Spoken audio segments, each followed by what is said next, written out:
ئەمریکا دانوستاندن دەگەڵ رووسیا ڕاوستاندن ji ئەنجامê سەرنەکەتنا ئاگربەستا شەڕی سووری. هیلاری کلنتن رەخنیان لە دۆناڵد ترامپ دەگرە ji ber nedana bacê û Trump dibêje ew kardareke niştîman rizgar kiriye. Sê zanayên fîzik yên Brîtanî Nobel wergirtin ji bo karê wan di vedîtina nepeniya reftarê maddeyê de.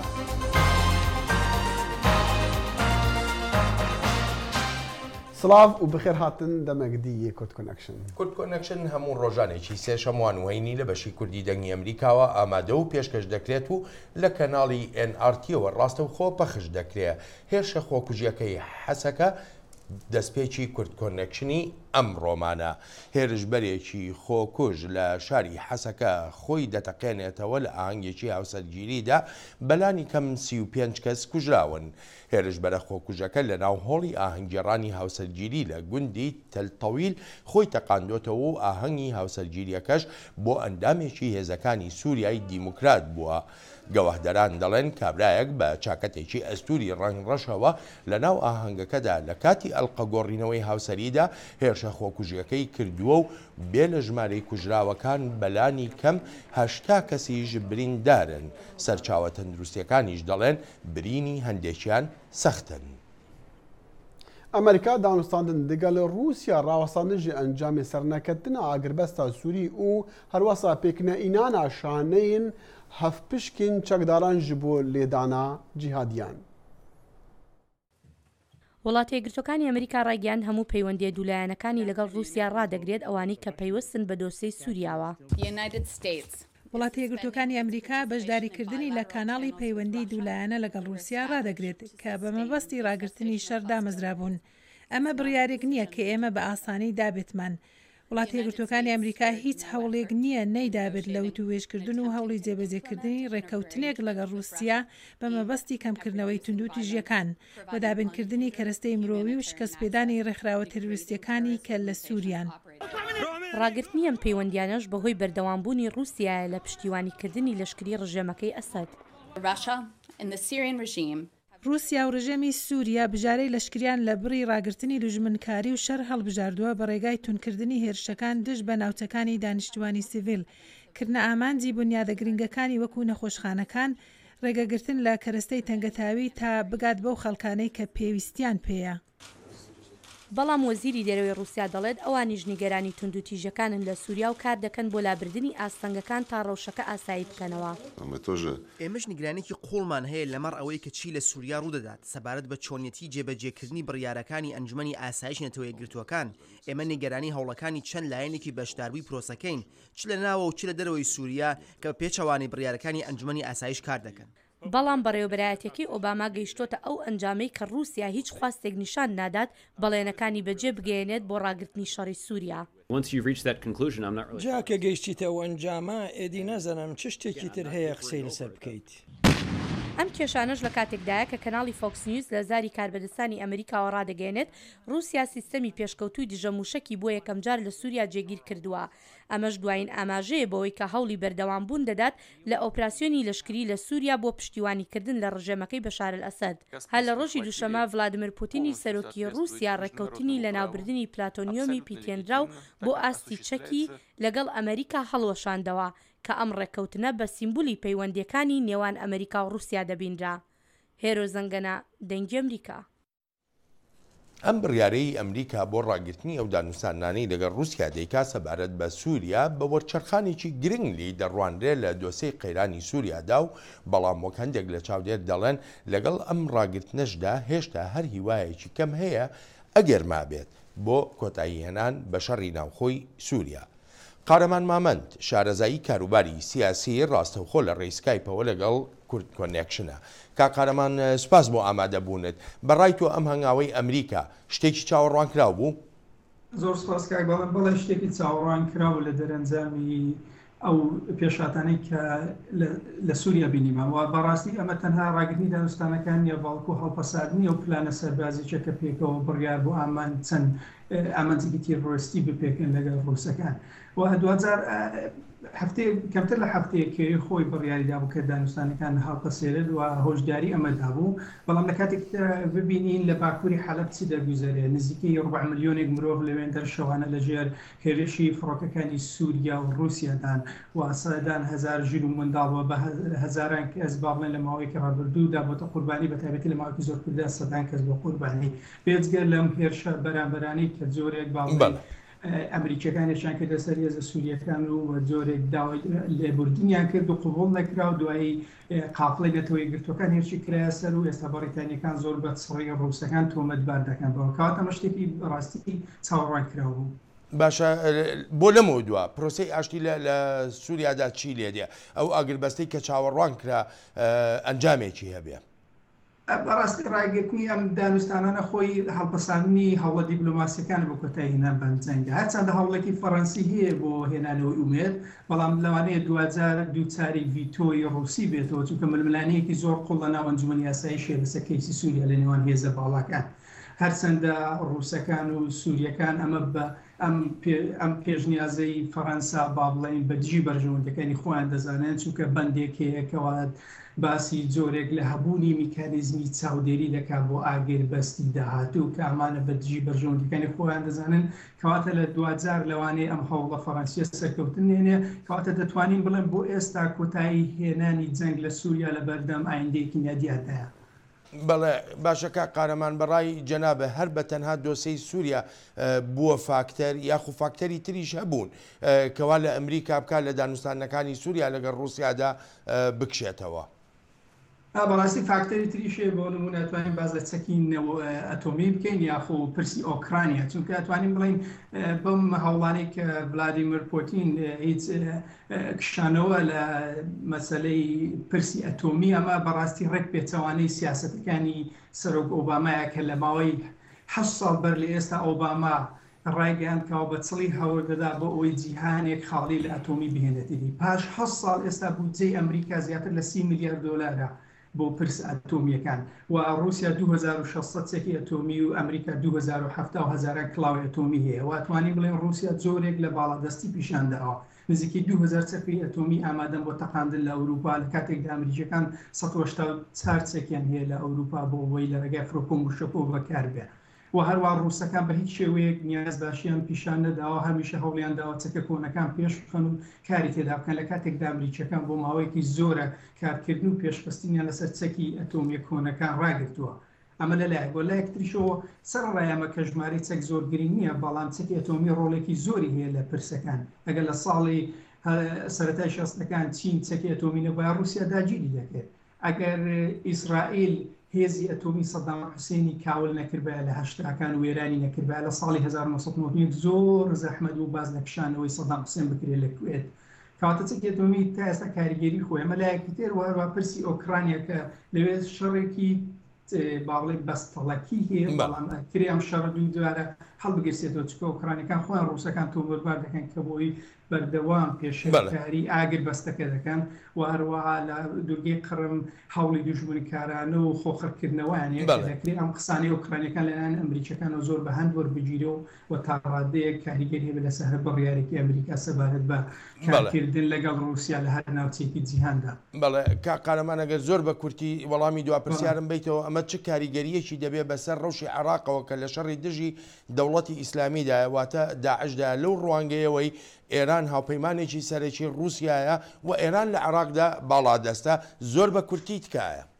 ببوورە سووریا لاس ڤێگاس نیە هەرچی لە سووریا ڕووبدا هەرێ بمێنێت و هەرچی لە سووریا ڕووبدا ڕاستەخۆ کاریگەریە لەسەر ناوچەکە و جیهان داعش و مەسەلەی پەناهەندە بەم شێوە ئەمڕۆکە ئەگەر دووبارە قسەی دووپات بکەینەوە کە ئیمپراتۆریەتێکی شیعی دروست بووە بە سەرکردایەتی ئێران کە پایتەختەکەی بەغدایە کەواتە ئەم ڕووداوانە کاریگەری زۆری هەبێ هەرچەندە ئێستا لە ئێستادا ئەمریکی وێرانیەکان هاوبەشن لە شەڕکردن بەرژەوەندی درێژی جیاوازیانێت. زۆر سپاسە دەکەم بۆ بەشداریت لە کورد کۆنەکشنی ئەمڕۆدا.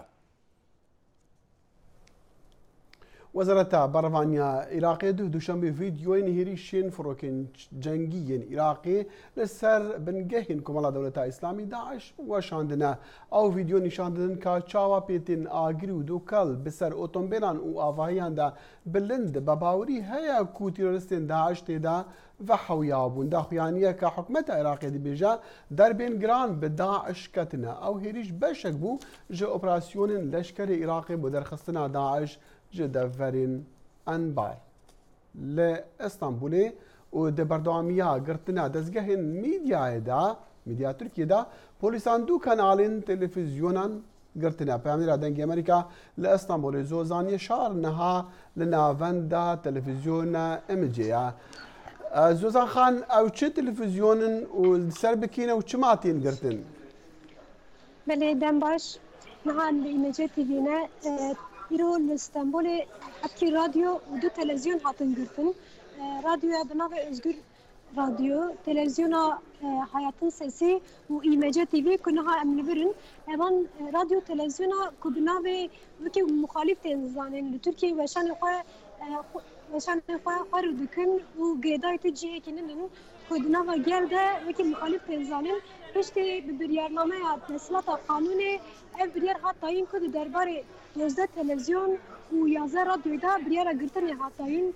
Wekî ku hûn dizanin jî li Amedê jî dîsa jî sê televizyon bi vî biryarnameyê hat girtin.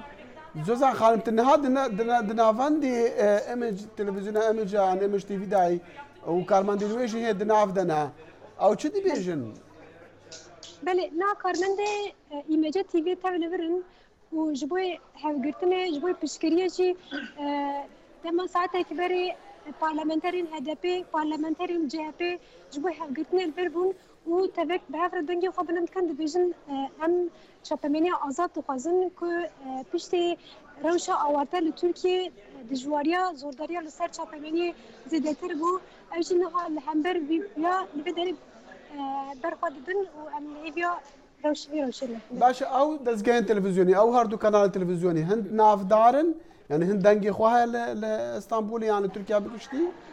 Belê, em dikarin bibêjin li Tirkiye bigiştî dengê xwe ne ji ber ku em dema qala İmece TV bikin. İmece TV bi xwe di şerê li Herêma Kurdan da di nava wê şerê de ku weşana herî rastaqîn dikirin û di nava wan bajara di nav kuçeyê şer da li wir bû an li herêmên Tirkiye dema bi yerekî herî xirab çê dibûn li wir bûn û şeva darbeya leşkerî hewldana darbeya leşkerî jî em dikarin bibêjin ku heya sibê weşana xwe bi berdewamî kirin. Dengê Hayatın Sesi jî televizyona Hayatın Sesi jî bi wî havê. Bale. Zozan Xan, dixwazim ji te pirsim ku hikûmeta Tirkiye niha biryar daye ferman daye 12,000 polîs an ji kar derxa, ji karê wan derxa. Erê ev girêdayî yan jî wan peywendî hebû bi derba leşkeriya berî du mehan ve yan çima ew polîs hatin derxistin bi Kurtî? Berê niha li gorî biryarê 1523 polîs ji peyvera xwe hatine dûrxistin û derbarê wan da heta navbera 10 roja da êlêpirsîn were vekirin û ji ber ku tê xuyakirin tê nivîsîn ku vana peywendiya wan bi baylok sistema baylokê da navê wan derbas dibin ji ber wê yekê jî na ji karê xwe hatine dûrxistin û operasyonê bi vî rengê li Tirkiye berdewam dikin. Balê. Spas Peyamêra Dengê Amerîka li İstanbulê Zozan Yeşar li navendê yan navendê mîdya Imece dêgal Dengê Amerîka bû rastexwe ku niha tê daxistin.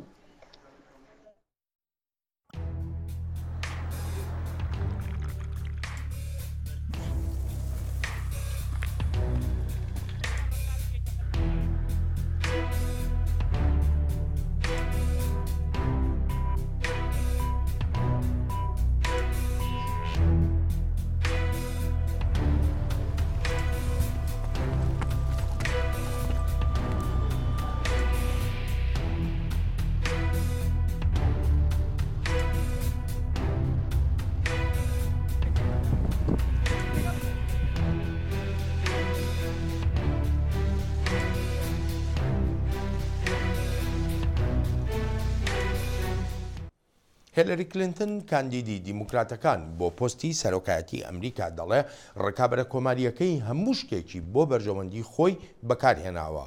وەک هێلری دەڵێت دۆناڵد ترامپ یاساکانی باشدانی بۆ بەرژەوەندی خۆی بەکارهێناوە و لە ڕابردووشدا ژمارەیەکی زۆری کارداریە بچووکەکان و کۆنتراکتەکانی بە هەمان شێوە ڕەفتاری لەگەڵ کردوون. دەشڵێ ئەو زانیاریانەی دۆناڵد ترامپ داونی لەسەر زیانی 900 ملیۆن دۆلار وهای کردووە خۆی لە دانی باج بپارێزێ بۆ ماوەی 20 ساڵ بۆ ئەو مەبەستەش یاساکانی باجدانی بەکارهێناوە. و نامزەدی کۆماریان ji بۆ هەڵبژاتنین سەرۆکاتیە ئەمریکا دۆناڵد ترامپ بخواوە کە کارسازێکی جێهاتی داناسکردن و ji krîzên aborî xwe rizgar kiriye. Trump got wî kar kiriye ji bo alîkariya aboriyê welatî lê demê raketinê. Trump berevanî ji xwe kir li demê ku demokrat rexneyê li wî digirin ji ber nedana bacî. Wî got jî vekolînên FBI li ser îmêlên Hillary Clinton bi sexte yan sexte ne. لەوانەشە ئێستا دەنگدەرانی ئەمریکایی زانیاری زیاتریان لەلابێ بۆ ئەو پرسیارانی سەبارەت بە دۆسەی باجدانی دۆناڵد ترامپ کاندیدی کۆماریەکان هەن پاش ئەوەی ڕۆژنامەی نیویۆرک تایمز ژمارەیە بەڵگەنامەی بڵاو کردەوە کە ترامپ ئاشکراکردنیانی ڕەت دەکردەوە. ئەو بەڵگانەی کە لە کەسێکی نەناسراوە بۆ تایمز نردراون نیشان دەدەن ترامپ لە داهاتەکانی ساڵی 1995 زیانی 916 ملیۆن دۆلاری لێکەوتووە. ئەمەش ڕێگای پێداوە هیچ باجێک نەدات و ساڵانی دواترێش بە هەمان شێوە هیچ باجێکی نەداوە. هیچ باجێکی فدرالی نەداوە. ئەوە زیرەکیم نیشان دەدات. ئەو مەسلەیە ڕۆڵێکی مەزنی بینی لە دیبیتەکەی هەفتەی ڕابردووی نێوان ترامپ و هێلری. وڵاتێکمان هەیە پێویستی بە تونێل و ڕێگا و پرد و خوێندنگە و نەخۆشخانەی نوێ هەیە. ئێمەش ئەو پارەیەمان نییە چونکە بۆ زۆرێک لە بیرۆکەکانی کلنتنی تۆ بەفیڕۆ دراون. هەروەها ڕەنگە لەبەر ئەوە بێت تۆ بۆ چەند ساڵێک هیچ باجێکی فدرالیت نەدابێت. پشتیوانانی ترامپ لەگەڵ ئەوەدان کە پالێوراوەکەیان مافی خۆیەتی دانی باجی داهاتەکەی ئاشکرا نەکات. ئەم کەسە 26 ساڵ لەم و بەر هەندێک شکستی هێنا و پاشان ئیمبراتۆرێتێکی دروست کرد. ئەوە بلیمەتی ئەو نیشان دەدا کە توانی ئەو کارە بکات. سەرمایی ترامپ شکستی هێنا و توانی بێتەوە سەرپێی خۆی. ئەمریکا ئێستا پێویستی بە پێچەوانەکردنی ڕەوشەکەیە و ترامپی شارەزای ئەو بوارەیە. پێتان دەڵێم ئەگەر نەدانی باجی داهات ژیری ئەو دەربخات ئەی چ لە تەواوی ئێمە دەکات کە باج دەدەین. لەوانەیە ئەو ڕاست بێت کە 1 سنتی باجی فدرالی نەدابێت بۆ پشتیوانیکردنی لەشکری یان سەربازە دێرینەکانمان یانیش خوێندنگەکانمان. هیچ شتێک لەو بەڵگانەی بۆ تایمز ڕەوانەکراون ئەوە نیشان نادەن کە ترامپ ڕەفتاری نەقانونی کردی بێت. هەموو ئەمریکایەکان دەتوانن قەرەبووی ئەو دەستکەوتانەی باجی لەسرە بکەنەوە بە لەدەستدانی دارایی. بەڵام لەم گەڕە سیاسیەدا نایەکسانی لە داهات و شەفافیت بۆتە بابەتێکی سەرەکی لە مێژووی دانی باجی ترامپ. جا ئەوەی زانراوە و نەزانراوە تەوژمی بە دێموکراتەکان داوە لەو دەمەی ڕۆژی هەڵبژاردننی نێزیک دەبێتەوە. لەم هەڵبژاردنانەی سەرۆکایەتی ئەمریکادا وەک چۆن زانیاری لەسەر سەرۆکەکان گرنگن بۆ دەنگدەران ئاوەهاش زانیاری پێویستن لەسەر ئەوانەی کاندیدەکانی سەرۆکایەتی بۆ پۆستی جێگری سەرۆک ناودێریان دەکەن. هێلری کلینتن سیناتۆر تیم کەینی دەستنیشان کردووە تا ببێتە جێگری ئەگەر لەگەڵ هەڵبژاردندا سەرکەوتنی بەدەستهێنا. هەرچەند سیاسەتمەدارێکی لەبەر چاودانیا هەتا خۆشی بەخۆی دەڵێ وەڕستکەر. لەبەرەوەیە کە من لەگەڵ ئەودام و ئێوەش لەگەڵ ئەودان. بەڵام لەگەڵ پشتیوانیدا بۆ هیلاری کلنتن وزەیەکی نوێیە وا دەردەکەوێت کە هەڵبژاردەکەی سروشتیە و بژارەیەکی سەلامەتە. تیم کەین 22 ساڵی لە بواری سیاسیدا بەسەر بردووە. کاری کردووە وەک سەرۆکی شارەوانی تا فەرمانڕەوایی ویلایەت و سیناتۆری نوێنەری ویلایەتی ڤێرجینیا. کەین لە زانکۆی میزۆری و هارڤارد خوێندنی تاو کردووە. کاسۆلیکێکە کە 1 ساڵ دەستبەرداری خوێندن بووە وەک مژدەبەخش لە هیندۆراس کاری کردووە و فێری زمانی ئیسپانی بووە. کەین دەڵێت ئەو هەژارەی کە لە ئەمریکای ناوەند بینیوێتی ئیلهامبەخشی ژیانی بووە بۆ خزمەتکردن. هەروەها وای لێ کردووە کە ئافرەتێک بناسێت کە دواتر دەبێت بە هاوسەری کە ناوی ئانا. ئێستا کاتێکی زۆر سەختە بۆ زۆربەی خەڵکی وڵاتەکەمان، بەڵام ئێمە خەڵکێکی بەهێزمان هەیە و هەروەها شتێکی دیکەش کە لە خەڵکانی خۆمانەوە فێر بووم ئەوەیە کە کاتە سەختەکان بەردەوام نابێت، بەڵام خەڵکی بەهێز بەردەوام دەبن. کەین دەڵێت یەکێک لە کاتە سەختەکانم ئەو کاتە بووە کە فەرمانڕەوایی ویلایەتەکە بووم لە ساڵی 2010دا کاتێک کارەساتی تەقەکردن لە زانکۆی ڤێرجینیا تاک ڕوویدا کە لەلایەن خوێندکارێکەوە ئەنجام درابوو کە نەخۆشی دەرونی هەبووە. وای لە کەین کرد کە چاکسازی بکات لە بواری تەندروستی دەرونیدا لە ئاسی ویلایەتەکەدا بەهۆی ئەو کارەساتەوە. لە کاتێکدا کە سەرۆکی کۆمیتەی نیشتیمانی دیموکراتەکان بوو لە ساڵی 2010 تەنانەت لەو کاتەدا بە هەند وەرگیرا کە بێتە جێگری سەرۆکایەتی بارەک ئۆباما. ئێستا بە وەرگرتنی جێگری سەرۆکی کلنتن کین بۆ تەمایی ستایش و جێگومانیشە. ڕێسا سیاسەکانی ئەوم بەدڵە و لەو باوەڕدان بەهایەکی دیکەیداوە بە کارتی دیموکراتەکان. لە ڕاستیدا ئەو دەتوانێت کاتەکە بە دروستی هاوسەنگ بکاتەوە. من زۆر متمانم بە هیلاری نییە کەواتە هەرچێک لەلای ئەوەوە بێت هیچ بایەخی پێنادەم. سیناتۆر کین کە هارمۆنیکا لێ دەدات خوازیارەکە بتوانێت ڕاکان بگۆڕێت و دەنگی دەنگدەران وەدەست بێنێت. ڕشت هەوڵ دەدات کە هاوکاری هاوڕێکەی بکات بۆ ئەوەی ئەم مانگی یانزەیە کۆشکی سپی بباتەوە. و بیەکەم دیتنی یەک دیبێژە قەی مایک پنس فەرمانداری ئیندیانە یە لەسەرخوا نەنامزەدی کرد هاتیە بۆ جێگریە دۆناڵد ترامپ دەوڵەمەندی بزەڤەری نیویۆرکی دەوێ راپۆرتێدا ئەمێ ببینین کا چاوا پنس بەهاین ئیندیانە و شارەزایە خۆی یا لە واشنگتنی دینە ناف کەمپێنا کۆماریان دەشت بۆ هەڵبژاتنە سەرۆکاتی ئەمریکا.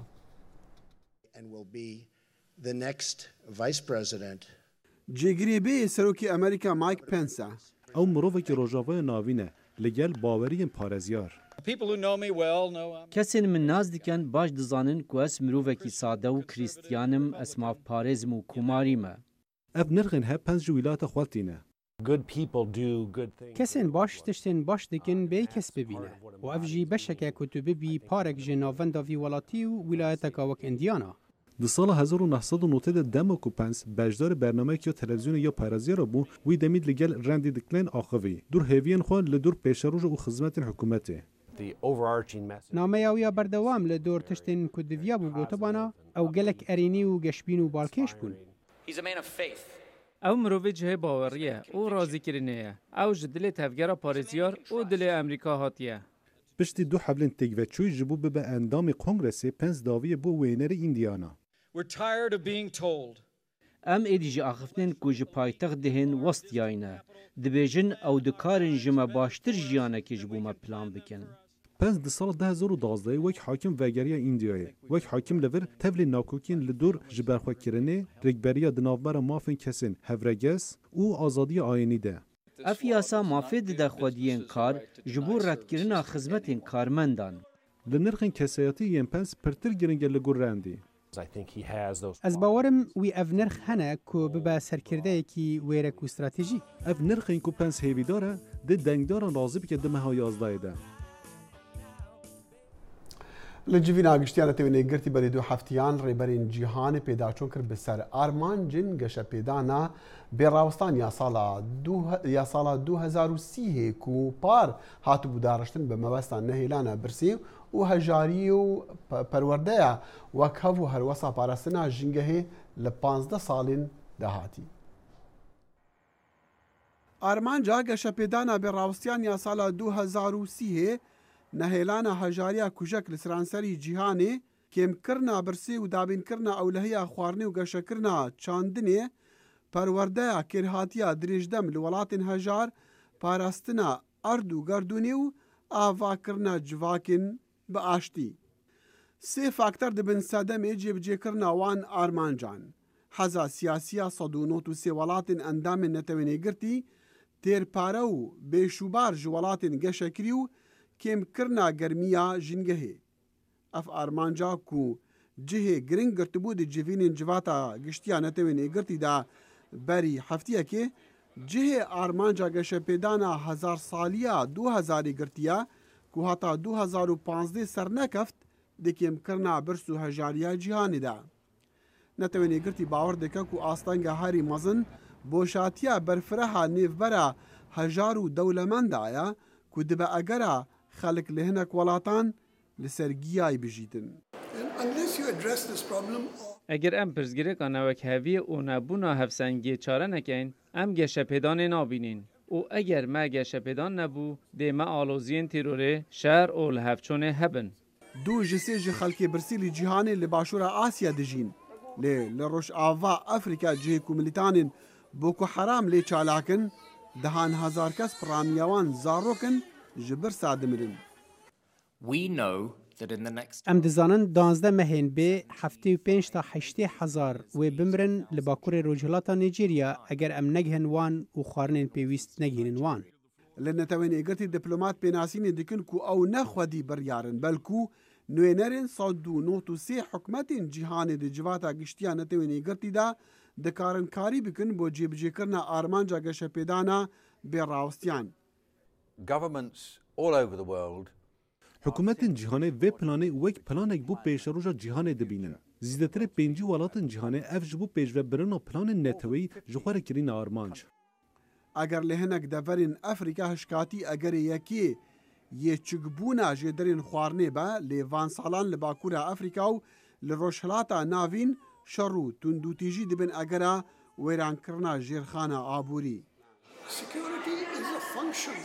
ئەولەهی دەرەنجامێ نەبوونا گەشەپێدانەیە چونکو گەشەپێدانە باش نینە شەر لە جیهانێ هەنە ئەگەر شەر هەبن کار نابن ئەگەر کار نەبوون گەشەپێدان نابە vêca nebûna گەشەپێدانê ji encamê nebûna aramiya siyasî û abûriye.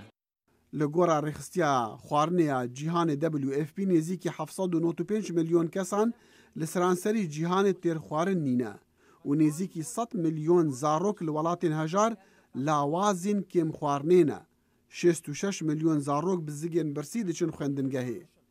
Egerên ku hejarî û birs li cîhanê hebe zorin lê netewênêgirtî dibêje eger heman jêderên çandinê ji mêran re heyn xaniman jî hebin 105 milyon kesê birsî wê têr bin. سێ زانایی بەریتانی خەڵاتی نۆبڵیان پێبەخشراوە بۆ ئەو دۆزینەوانەی لە زانستی فیزیادا کردویانە. کۆمیتەی خەڵاتی نۆبڵ ئەمڕۆهینی ناوەکانی دەیڤید تۆڵز، دەنکن هاڵدن، مایکل کۆستێلزی ڕاگەیان کە براوەی خەڵاتی ئەم ساڵی نۆبڵی زانستی فیزیان بەهۆی دۆزینەوەی نهێنیە نەزانراوەکانی مادە. هەر سێ زاناکەش لە دایکبووی وڵاتی بەریتانیان و کۆمیتەی خەڵاتی نۆبڵ وەک بارێکی باو خەڵاتەکە دەداتە ئەو دۆزینەوانەی دەیان ساڵ لەمەوبەر ئاشکراکراون بۆ زانینی ئەوەی ئایا بە تێپەڕبوونی کات چ کاریگەریەکی دەبێت لەسەر ئەو دۆزینەوانە.